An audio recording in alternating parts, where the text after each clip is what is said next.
¿Qué tal? Sean bienvenidos a un nuevo video de mi carrera profesional. El día de hoy tenemos una entrevista muy interesante con una persona de recursos humanos. ¿Cuántos de nosotros no nos hemos preguntado acerca de cómo piensan ellos, qué hacer, qué decir en una entrevista, el currículum? El día de hoy está con nosotros el maestro David Martínez y es un privilegio poder tenerlo aquí y que nos cuente todas estas experiencias que ha tenido y nos saque de varias dudas. ¿Cómo estás, David? Qué bueno tenerte en nuestro canal. Preséntate, por favor. Claro, Manuel, muchas gracias por el apoyo, por la invitación, la asistencia a este tipo de actividades. Como bien lo mencionas, pues bueno, tengo una maestría en psicología organizacional, la estudié hace algunos años, derivado también de haber estudiado la licenciatura en administración de empresas y durante los últimos 13 años dedicado a la parte de recursos humanos. Desde que egresé, tuve como que la búsqueda de oportunidades de trabajo, como mucha gente, y realmente no tenía yo una intención clara de dedicarme a algo en particular.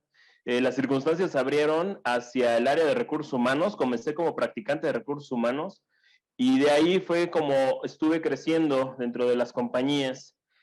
Comencé siendo un practicante, después fui un analista, después fui un especialista, así, tal cual, en un orden escalonado y participando en diferentes empresas automotrices principalmente. Me dediqué a atender empresas como DHL en la versión logística, para atender a clientes como Volkswagen, Unilever, Kraft, Danone. Posteriormente tuve otra oportunidad en trabajar en una empresa de autopartes plásticas, Kaiser. Después estuve en una empresa de aquí de Puebla, que es Granjas Rick, la empresa que se dedica a comercializar cárnicos. Ahí también estuve. Y después estuve en una experiencia en SKF de México, dedicada a la fabricación de rodamientos, para llegar al día de hoy en otra empresa de logística que se llama Schnellecke Logistics, y hoy estoy como gerente de recursos humanos en la parte de capacitación. Es muy amplio el trabajo que he realizado, ya son casi 14 años de dedicarme en lo profesional. La primera pregunta y enfocada a nuestro público mayoritario, que son los que están egresando de la universidad, es ¿cómo puede un recién egresado obtener un puesto bien pagado? Esto lo preguntan porque se ha dado muchos casos, se escucha en todas partes que a un recién egresado aún le pagan bien poquito, ¿no? Pero, ¿qué es lo que se debe de hacer? Sí, mira, son muchas circunstancias de por medio. Las empresas como tal premian o recompensan la labor que una persona puede ofrecer a través de las experiencias y de la capacidad, de las competencias mismas que tiene este individuo. Se hacen muchos tabuladores, cada industria por lo regular o incluso cada empresa maneja un propio tabulador, que de ahí deriva una escala de la cual una persona se puede acreditar con o sin un mejor sueldo.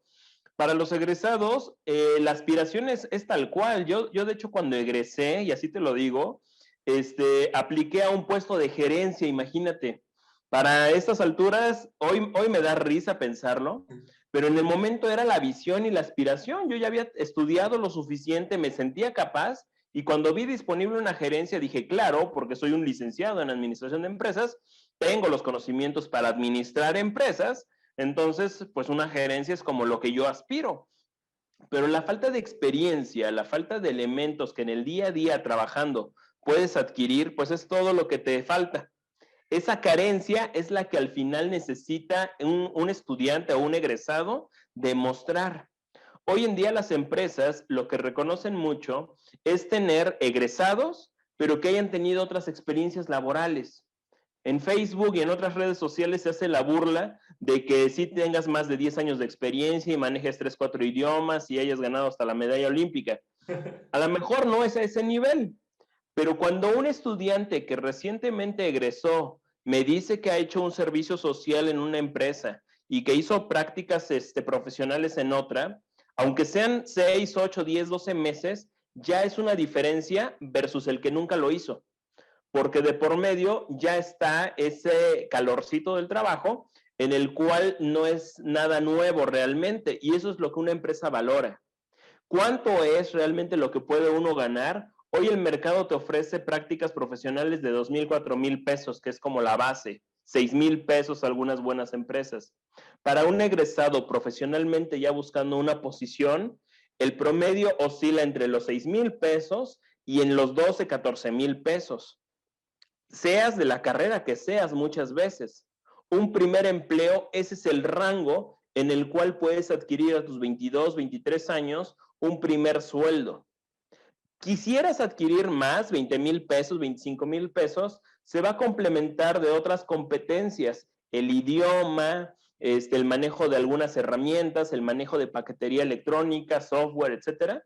Todo ello va a sumar, pero la oportunidad de tener un sueldo, tu primer sueldo quizá, de manera profesional, por encima de 15,000 pesos, es muy raro. La realidad es que es más probable que tengas 6 meses con un sueldo de 7,000, 8,000 pesos y que posteriormente participes a una promoción a otro puesto, a otro nivel, en donde ahí sí te promuevan entre 14 y 20,000 pesos o 25. La recomendación es que hagan experiencia aún mientras están estudiando, ¿no? Si se Hoy puede. es una de las virtudes, sí.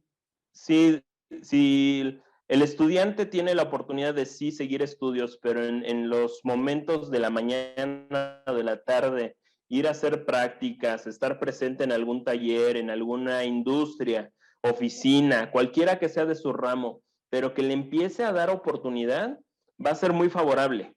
La oportunidad real va a existir en la entrevista, porque en la entrevista yo voy a evaluar qué traes de por medio además de un conocimiento académico. Ya tuviste alguna labor, alguna experiencia laboral y eso va a sumarte más que restar en una entrevista. ¿Qué se puede hacer una persona recién egresada para poder conseguir un trabajo en su ramo y no tener que esperar tanto tiempo? O sea, hay personas que egresan y pasan 1 o 2 años sin conseguir trabajo. Claro, sí. Mira, hay una tarea antes, hay un momento cero en el cual el egresado de la preparatoria o del bachiller debe de conocer un poco el entorno de su aspiración profesional.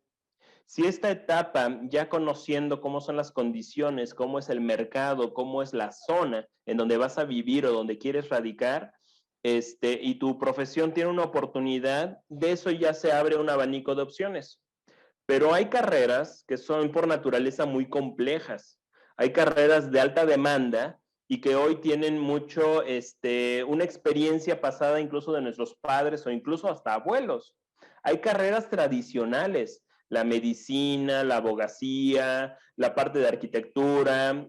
Hubo una moda muy fuerte de diseño gráfico y muchas veces esa falta de complemento de información te hace salir de la universidad y batallar para encontrar un empleo.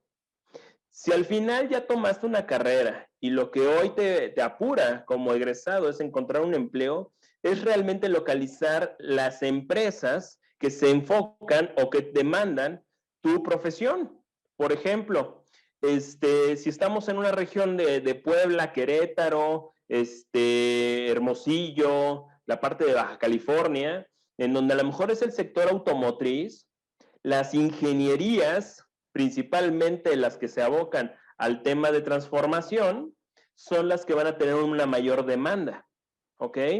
Si me voy a zonas costeras, a zonas turísticas, voy a tener mucho el servicio o el alcance hacia este tipo de profesiones en donde tengamos nosotros un alcance más posible.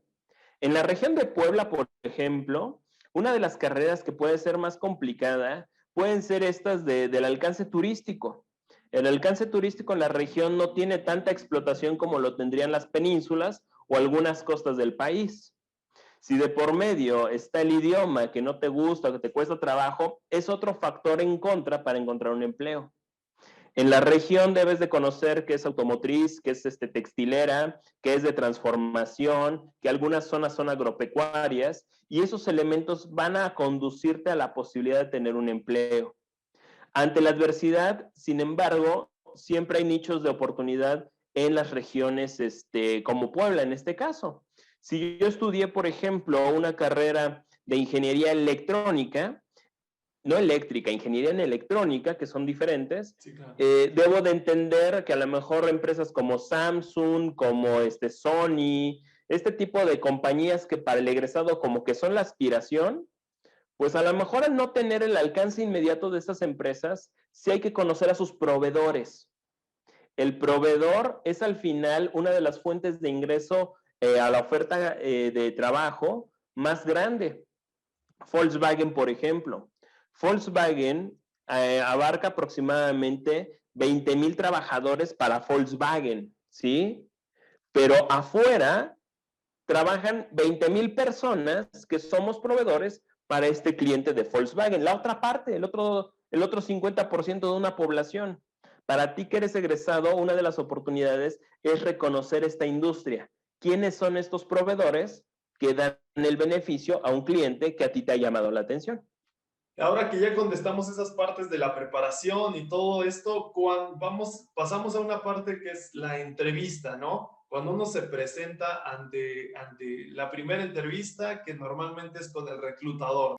Y aquí hay varias preguntas y la primera es, ¿qué es lo ideal de comentar y qué no lo es?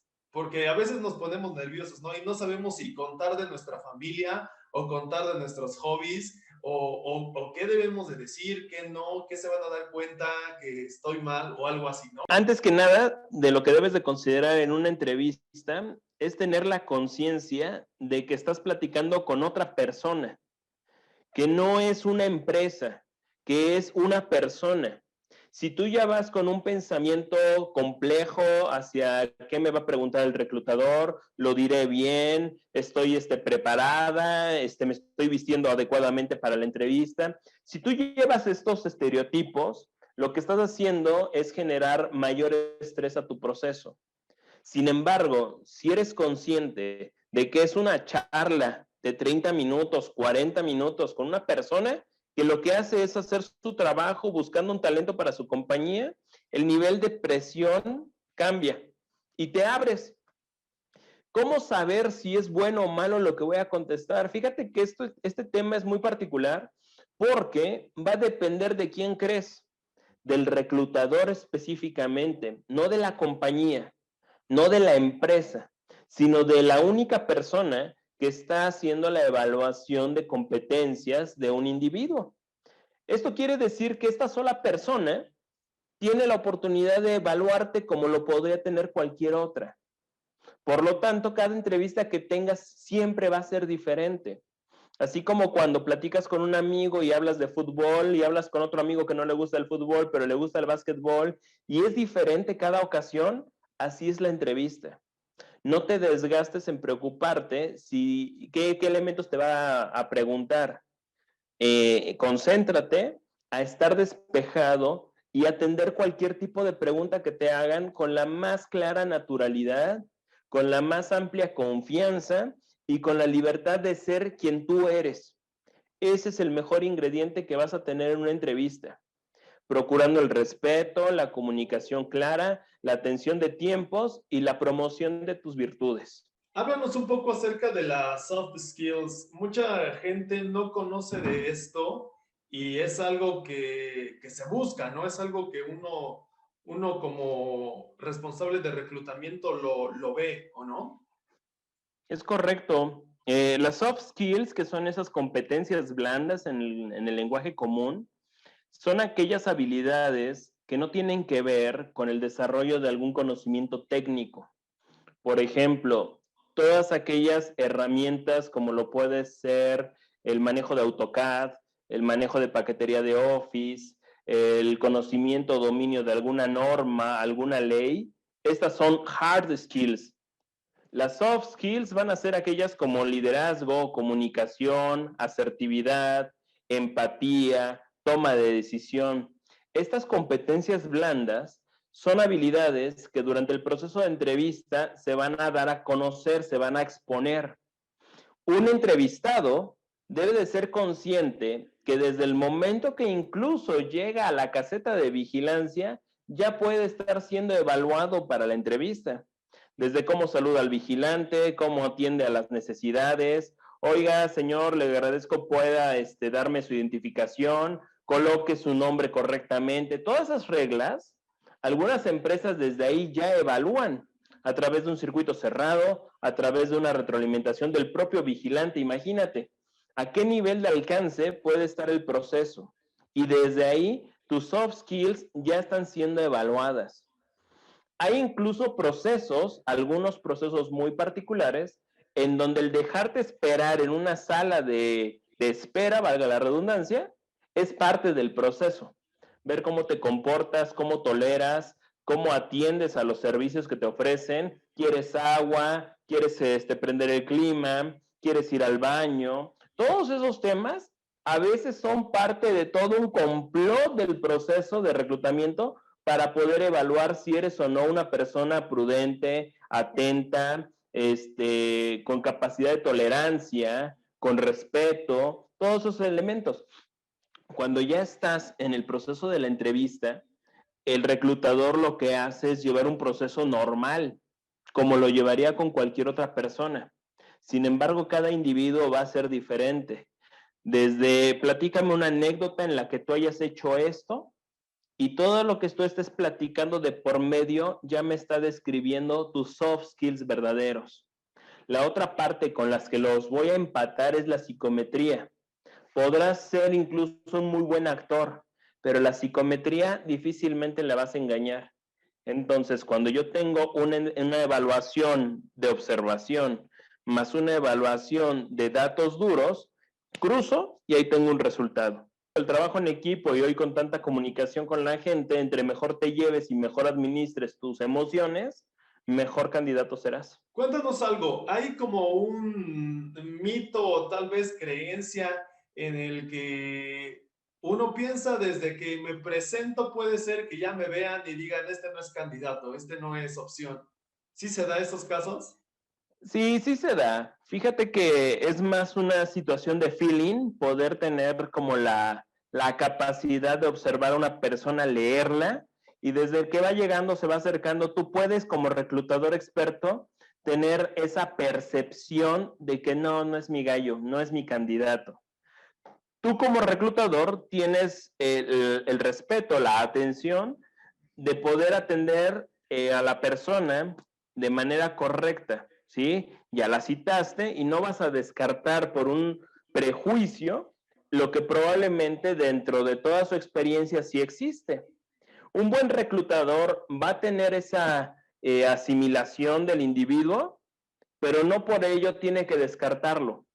Lo que tiene que hacer es descubrir, ir escarbando cada uno de los elementos que conforman a esta persona y realmente comprobar la hipótesis. ¿Realmente es malo? ¿Realmente no es para lo que yo busco? ¿Realmente no es esto? Y poder descartarlo o lado contrario. Mi prejuicio no coincidió, realmente es muy bueno, realmente es muy efectivo. Entonces, a pesar de que sí sucede, un buen reclutador sí debe de llevar a cabo su proceso de indagación al 100%. ¿Qué tanto influye la presentación de la persona en su manera de vestir y de actuar? Mira, hoy en día ya hay muchos elementos en la sociedad que determinan como no prioritarios el enfocarnos durante un proceso de reclutamiento en el alcance de la vestimenta, formas, cultura, incluso y desde luego todas las preferencias que pueda tener una persona, un individuo. Esta cultura que nos está conduciendo a esa diversidad, a amplia diversidad, no debería determinar que por tu apariencia, tu vestimenta o tus rasgos socioculturales influyen en una posición para una vacante. México es uno de los países a veces más elitistas, más que racistas, suele ser clasista. Entonces hay muchas entidades empresariales que por años sí se abocaron a clasificar su tipo de ingresos a razón de dónde egresa la persona. Si egresa de tales universidades, sí lo quiero entrevistar, pero si egresa de otras universidades, no lo quiero en la empresa. Eso ya ha sido erradicado en muchas industrias, muchas compañías ya le dieron la vuelta a la hoja a esa mala experiencia y hoy, curiosamente, deja de ser para otras empresas relevante de dónde vengas, sino qué sabes. Entonces, el presentarte en una entrevista con un traje o presentarte con una camisa casual o con una playera polo no tiende a ser tan relevante como lo que traes aquí, lo que me puedes demostrar, lo que me puedes explicar, lo que me puedes garantizar que hoy dominas, manejas o el gusto que tienes para crear cosas. Eso es lo que hoy se evalúa. En proporciones, ¿cómo vamos? Quizá te puedo decir que en la industria privada se puede suponer, al menos en la región del centro del país, Puebla, México, Querétaro, Tlaxcala, incluso Pachuca, el estado de Hidalgo, mejor dicho, este grupo de estados ya hay un 40-50% de conducir su entrevista a estos elementos. Si hoy en día te presentas a una entrevista con una playera, no es relevante para decir si es o no digno de entrada a nuestra empresa. ¿Qué es lo que buscan para saber si se van a desempeñar adecuadamente en su puesto? Es muy aventurado poder decir que en unos 40 minutos o si acumulas todo el proceso de entrevista y que te puede dar 3 horas de conocimiento, asegurar que una persona va a tener o no un buen desempeño. Es incluso para algunas empresas y reclutadores un grado de soberbia el tener un juicio tan dictado a través de este periodo. Tu proceso de entrevista es para evaluar que realmente hay un conocimiento y un dominio de ciertas tareas. La realidad es que lo vas a tener que presentar en la acción. ¿Cuánto tiempo suele suceder? En un lapso de 2, 6 semanas hasta 3, 4 meses. Es un rango básico para poder decir si la persona se queda o no. Una persona que se queda en su empleo en las primeras 3 semanas, es muy probable que se quede, ¿sí? La diferencia es qué tan buen desempeño va a tener. Eso lo vas a ver en los primeros 2, 3 meses. Conforme mayor es el grado de responsabilidad, mayor es el tiempo que debes de considerar. Un nivel practicante, el primer mes, 15 días, 20 días. Un nivel analista, especialista, que es como el siguiente escalón, puede llevarte un mes, 6 semanas. Un puesto gerencial, un puesto directivo, incluso es hasta un año o hasta año y medio el poder ver consolidados los resultados por lo que contrataste. Por ello, en ocasiones, el tú pensar que en una entrevista como reclutador puedes hacer una determinación de que va a durar o se va a desenvolver correctamente, no. Lo que sí puedes hacer es un pronóstico y tu pronóstico tiene una certeza de un 70-80%. ¿Todos los reclutadores usan el mismo método? No, mira, todos tenemos como la misma base de llevar un proceso, el cual sí es metódico. Desde dar el saludo, la bienvenida. En ese momento del saludo y la bienvenida se puede descomponer como no te imaginas. Podemos estar hablando de tu vida personal la mayor parte del tiempo. Yo estoy evaluando todo. Podemos estar hablando de toda tu experiencia de tu última empresa y ahí estamos evaluando las competencias. Podemos incluso ya estar terminando la entrevista y de repente salir con la anécdota de me gusta viajar a la parte oriente del planeta, ¿no? Japón, Taiwán, China. Y quizá el reclutador apenas fue a un viaje y puede desarrollar una nueva conversación de lo cual se sigue evaluando. El método lo que busca es apremiar el tiempo. Por lo tanto, un buen reclutador puede evaluar a la persona hasta en 15, 20 minutos. Y no por tener más o menos tiempo, tu entrevista ha sido buena o mala. Tiene que ver mucho hasta la industria. La industria, lo que es mucho la automotriz, la industria farmacéutica, la industria, a lo mejor de algunos tipos de alimentos, tienden a ser muy demandantes en sus procesos, porque el nivel de calidad es muy alto. Entonces, la búsqueda debe ser muy meticular, muy indagatoria, que alcance en menos tiempo a evaluar lo más posible a un individuo. Y hay otras industrias que son más nobles, que se basan a lo general, sin tanto detalle. Y en la parte de gobierno, bueno, no te No te digo más, es muy, muy apegada a la recomendación y a las buenas prácticas de dónde trabajaste y a quién conoces, ¿no? Claro. Y pasamos ya, este es otro, casi como otro bloque, pero muy importante y que puede ser contestado en una sola pregunta, ¿no? Es el currículum. Esta herramienta de presentación, eh, ¿cómo debe de ser? O sea, ¿ustedes en qué se fijan? Porque nosotros como pues postulantes podemos ponerle pues de todo, ¿no? Y hasta contar una historia de cuando era niño, pero realmente ustedes qué ven, qué no ven, qué descartan o qué debe de tener el currículum. Claro. El currículum es una herramienta que te va a ayudar a reducir el tiempo de tu presentación y permitirle al reclutador que reflexione o que haga una evaluación previa de quién eres para ir directamente a la entrevista a los puntos más relevantes de ese documento. Es un documento que debe ser muy práctico y muy sencillo a exponer y para que cualquier lector lo entienda. En este documento deben de concentrarse los elementos de manera concreta y clara que te permitan exponer tu experiencia por muy breve que sea.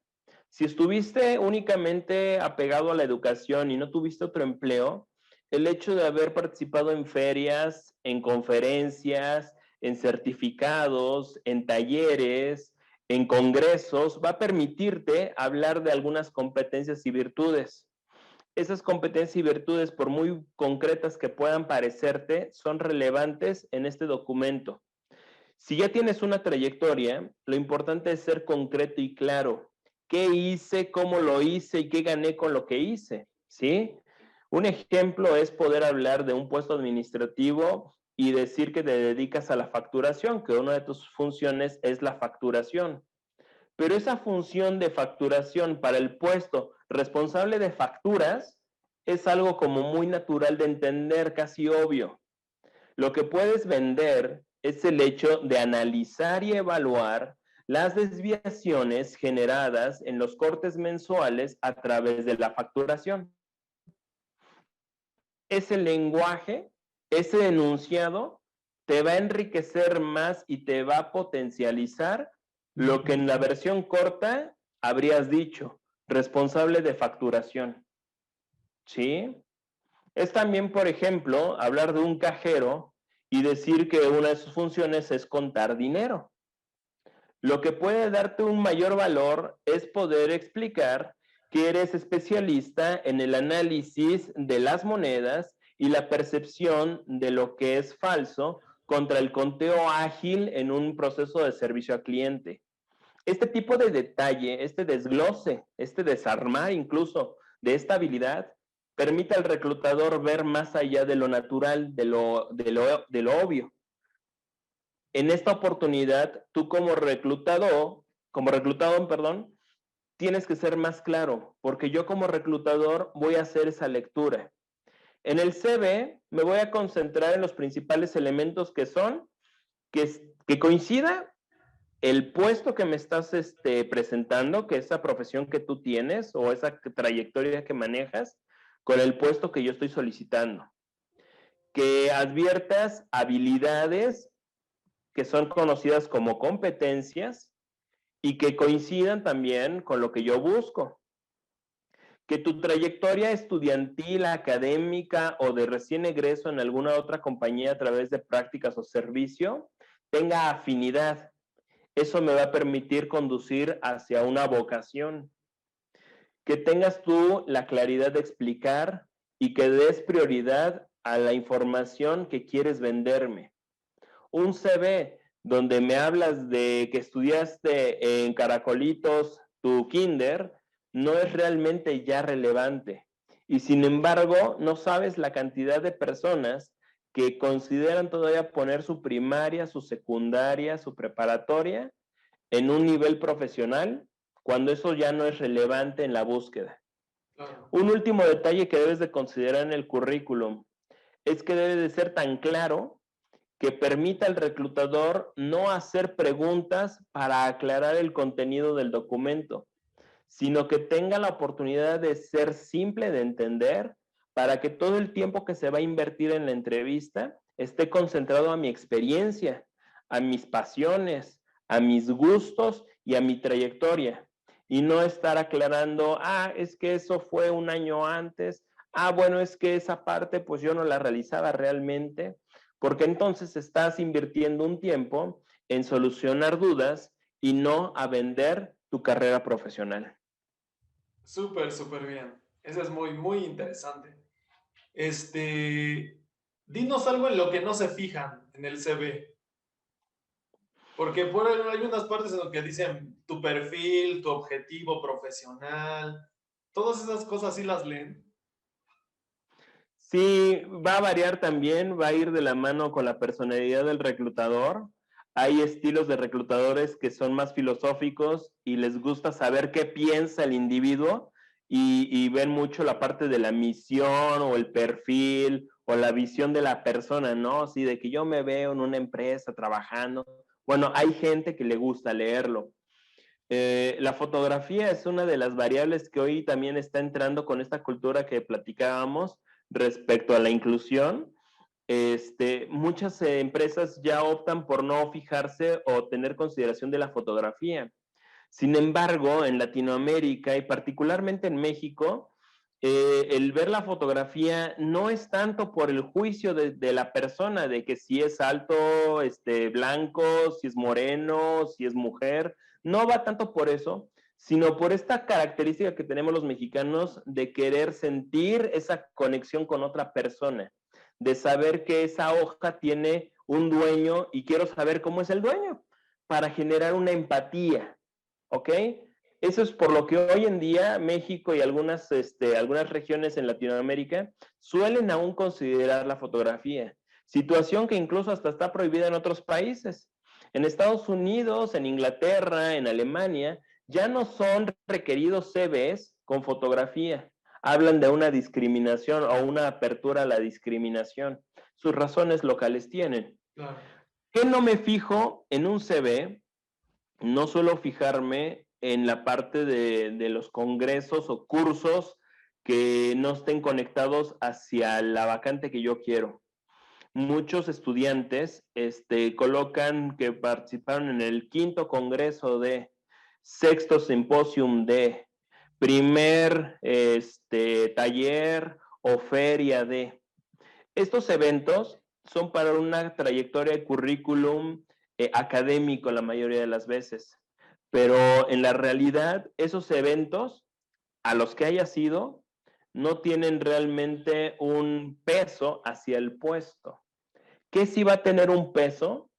Que hayas participado en un proyecto, que hayas llevado a cabo una propuesta, que hayas interactuado con alguna empresa y este punto extraordinario que te voy a compartir también es real. El saber tu promedio no es relevante. Si tú tienes un promedio de egreso de 8.5 a un promedio de egreso de 9, 9.5 o mención honorífica, ese es un resultado personal y un logro que te debe satisfacer en lo personal, en lo individual. Pero para decidir si eso o no te da un trabajo, eso tampoco lo tomamos en cuenta. Cuéntanos algo raro que te haya pasado en algún proceso de reclutamiento. Me tocó un candidato borracho. Yo confirmé la entrevista y le dije, ¿sabes qué? Tengo la oportunidad de hacerte una entrevista. Date una vuelta mañana, pero temprano, a las 9 de la mañana necesito que estés aquí, si no es que es un poco antes. Y me dijo, sí, sin problema. A mediodía me confirmó que sí. En el transcurso de la mañana todavía no llegaba, a las 9:15, 9:20 y no llegaba. Entonces le di un poco más de tiempo y ya me avisan que llega la persona. Llegó bien, me saludó, hola David, ¿cómo estás? Gracias por recibirme, discúlpame la demora, pero tuve un contratiempo. Dije, ok, no te preocupes. Nos acercamos a la sala de entrevistas y en este espacio, pues al final tenía que ser cerrado. Empecé a distinguir un olor que no era pues una colonia, ¿no? No era una fragancia. Y de repente lo empecé a ver y había encontrado factores. Uno, desde su reloj estaba al revés, su lenguaje estaba un poco atropellado, su mirada no era directa hacia mí, muchas veces veía así al cielo, veía a otro lado, pero pocas veces me empezaba a ver, y llegaba un punto en que se le olvidaba así el planteamiento de la respuesta. Entonces hay una parte de la entrevista donde le digo, oye, ¿te encuentras bien? ¿Estás bien? Y me dice, no, sí, sí, estoy bien, pregúntame. Le digo, no, es que la pregunta ya te la hice. Y él no podía recordar un poco cómo era la pregunta. Y le dije, oye, ¿vienes tomado? Y dice, no, vengo bien, estoy bien. Le digo, no, en serio, con toda confianza, si vienes tomado, no te preocupes, te programo para otro día. No, sí, sí, vengo tomado. La verdad es que no quise ser irresponsable a la entrevista porque sí me hace mucha falta, pero el día de ayer fue mi cumpleaños y estuve de fiesta. Entonces, él con esa franqueza y yo con esta apertura, pues lo desarmé.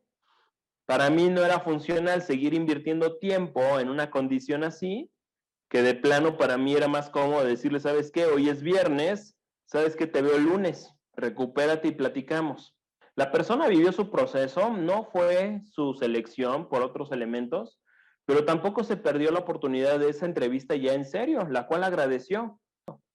El mejor talento está aquí, pero también muchas veces se lleva aquí. La vocación, la convicción y las ganas de querer ser mejor cada día son los ingredientes más importantes. Eso se resume muchas veces en la actitud. Si tú tienes actitud para aprender, aunque haya sido una mala entrevista, la actitud es percibida y se te da la oportunidad. Muchísimas gracias por haber visto esta entrevista, por haber entrado en este canal. Fue una entrevista muy interesante. Damos muchas gracias también al maestro David Martínez por compartirnos su conocimiento, su experiencia. La verdad fue muy interesante, muy enriquecedor escuchar todo lo que nos dijiste. De verdad, muchas gracias. No, enhorabuena. Muchísimas gracias a ti por la oportunidad. Muchas gracias a todas las personas que invierten un poco de este tiempo a conocer un poco más de este proceso tan entretenido que es el reclutamiento. No pierdan los ánimos, no pierdan las ganas de ir siempre a buscar, de llamar cómo va su proceso. Siempre acérquense, no se detengan. Muchísimas gracias. Y no olvides suscribirte, compartir este video con alguien que lo necesite y también comentar si tú quieres una entrevista a alguna persona, alguna carrera en específico, lo podemos hacer. Hasta luego.